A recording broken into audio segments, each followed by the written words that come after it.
September 30th, 1998. It's a day I'll never forget.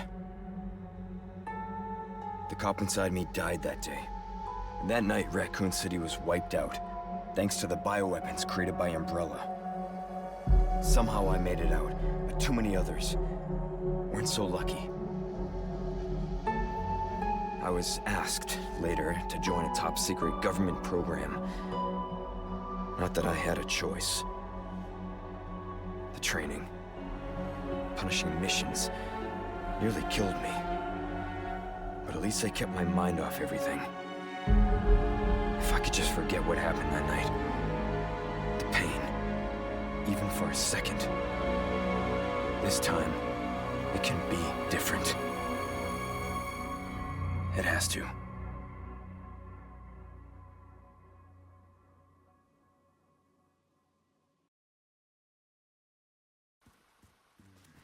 Resident Evil 4 Chainsaw demo came out today, and I downloaded and played it. Here are some comparison shots from both games and a graphical rundown of the expected performance and graphics quality from a PC at max settings, and my recommended settings for playing this game.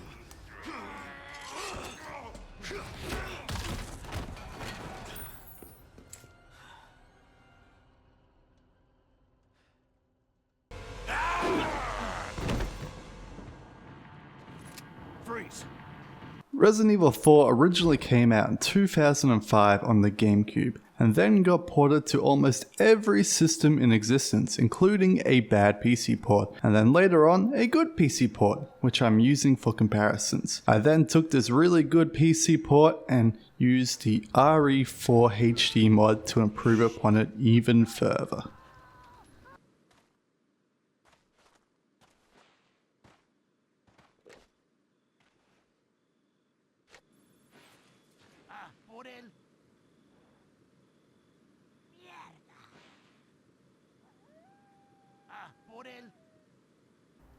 The Chainsaw demo is from just after the start of the game, including the introduction video of the game, until the church bell is rung and we get Leon's famous line, "Where's everyone going? Bingo?" This gives us ample opportunity to compare how each game is doing their level designs and the changes in the village itself, and how old combat strategies from the original game no longer work and have been designed to prevent the player from relying on old ideas. My favorite of which is the fact that your knife can now break in this demo, and presumably in the full game. In Resident Evil 4, your knife is without a doubt the most effective tool you have in dealing with hordes of zombies in Resident Evil 4. However, without it, gameplay and strategies that were once used constantly have to be changed on the fly because your knife is broken.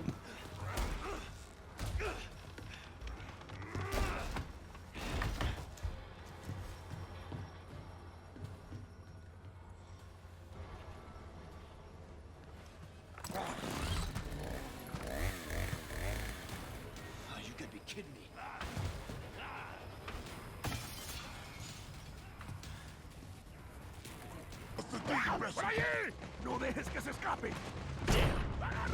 Vayan por detrás. Who are these people? ¡Bloqueale el paso! What are they planning?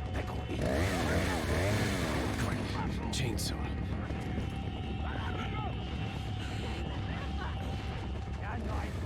Shit. Te voy a matar. Son of a... Most of the common strategies that were used to avoid the undead in the village have likewise also been changed, preventing savvy gamers like myself from relying on them. One of my favorite strategies was holding up in the house opposite from where you find the shotgun, because this house had a dead end that prevented zombies from attacking you from behind. Now, however, there is a window in the back room, plus more zombies live in the house than first expected from the original game.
Another common strategy that we would use would be to climb up the tower and then slowly knock zombies off the ladder as they climb up. This has been prevented by the floor of this tower breaking itself apart, forcing you to return to terra firma. I cannot tell you how happy I am that these changes are here, because it shows me that the devs have played the original game throughout, and they know what the players are thinking when they play the original game and try to bring it to the remake. And what this does, it brings a massive challenge back to this first area, where you feel constantly harassed from all sides.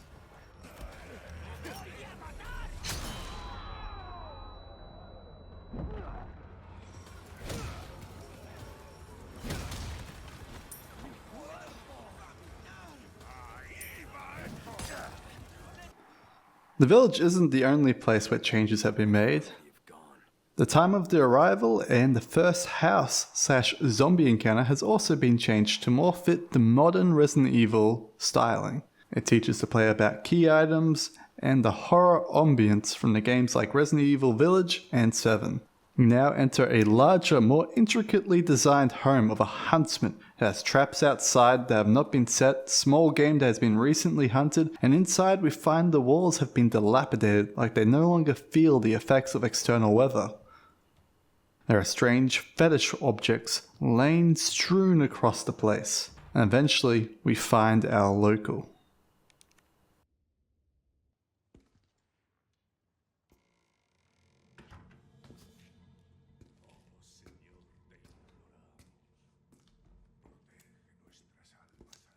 Sorry to barge in like this.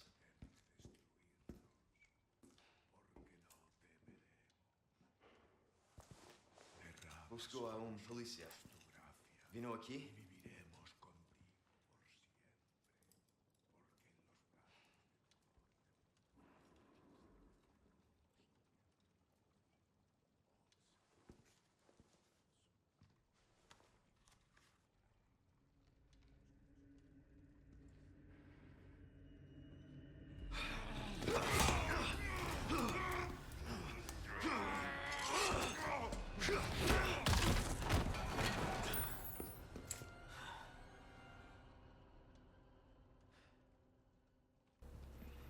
Now after first contact, we find the hunter's key, and this gives us access to the basement of the cottage. Inside the basement we find the policer, who was presumably with us when we first entered the village.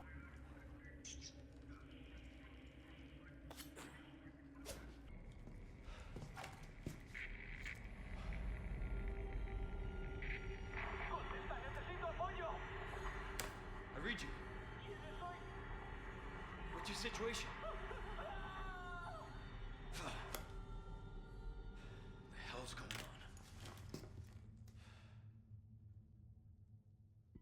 While attempting to leave this basement, we are again attacked by the same local that we met before, but he's emitting a strange sound. This gives us our first look at how different and highly detailed these new locals are. The college section is then expanded slightly further, showing us a secret room with details on Ashley's probable location.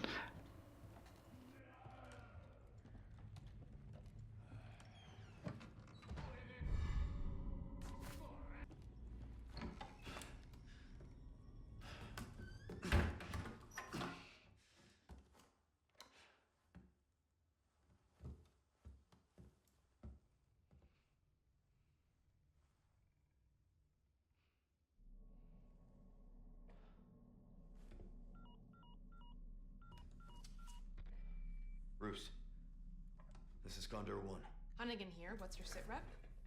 President's daughter, Baby Eagle. It's likely she's in this village. Our intel was correct then. Well done. Need a location on a nearby lake. She may have been taken there. Copy that. I'll see what I can find. Hurry up. Something's happened to the people here. My escorts are...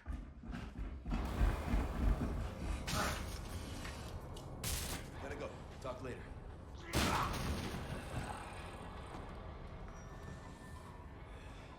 I'll let myself out.